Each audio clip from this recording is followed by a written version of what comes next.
Good evening.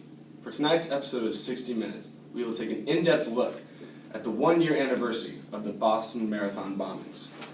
On April 25th, 2013, two men known as the Snarieff brothers placed homemade explosive devices at the finish line of the Boston Marathon.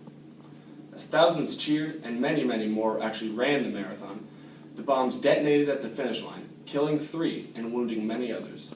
To remember that occurrence, we will take a look at some exclusive footage of the bombing explosions.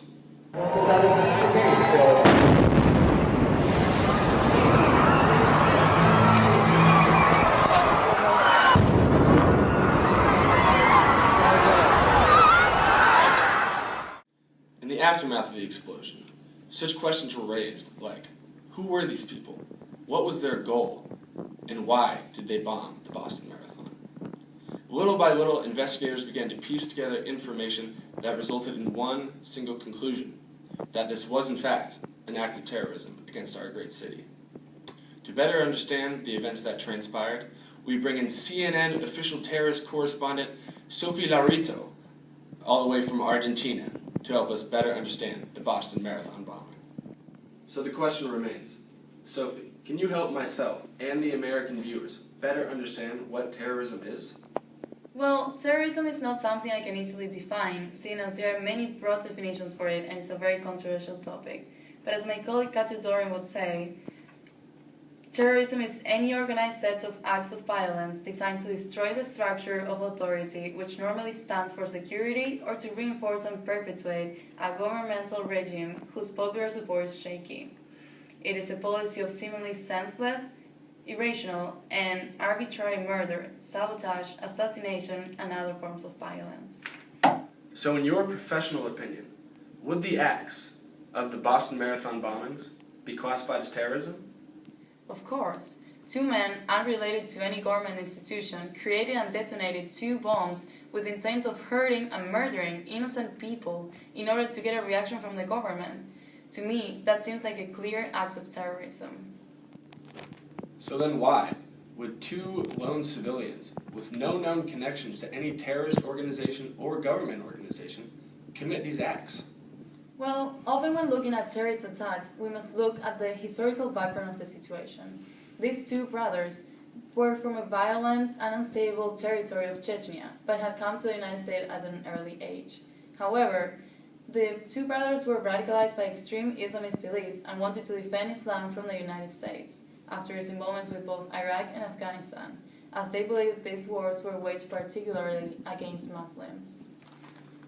So now that we have established the Boston Marathon bombings as a terrorist act, and we know now why the 2 men were motivated to do so, my next question for you is a terrorist act, such as the Boston Marathon bombing, ever morally justified?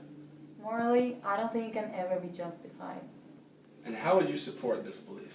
Well, if we look at my colleague Douglas Lucky's just war theory and his rules of jus in bello, that is, the rules one must consider when fighting a war in order to justify it, he claims that terrorism can be justified only if one reacts to a wrong received, if one attempts all sorts of negotiations before acting violently as a last resort, and the principle of discrimination, which states that all violence is aimed towards the military and civilians are discriminated. However, I cannot think of a single terrorist act that conforms to any of these principles, including the Boston Marathon, which is why I think it can't be justified as morally. So thank you, Ms. Laurito, for helping us better understand the notion of terrorism. And now, to our reporter on the scene, to get some public opinion on if terrorism and terrorist acts can ever be justified. Here we are reporting live in Copley Square, where nearly 1 year ago the Boston Marathon bombings took place. Back in the studio, we got some expert opinion on whether terrorism can ever be considered ethical. Now let's take a look at what civilians who experienced terrorism firsthand say about the matter.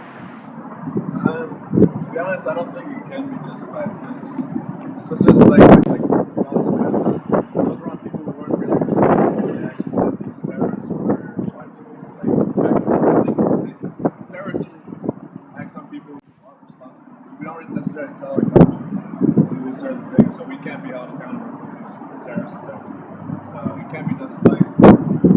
I personally think that terrorism can never be ethical when a group of people plot an attack against innocent people that can never be justified.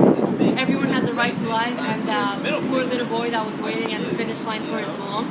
And he unfortunately passed away because of a terrorism attack that can never be justified. I mean, he had a whole life ahead of him, and just because these two men were mad at the government or whatever they were rebelling against, this poor boy suffered.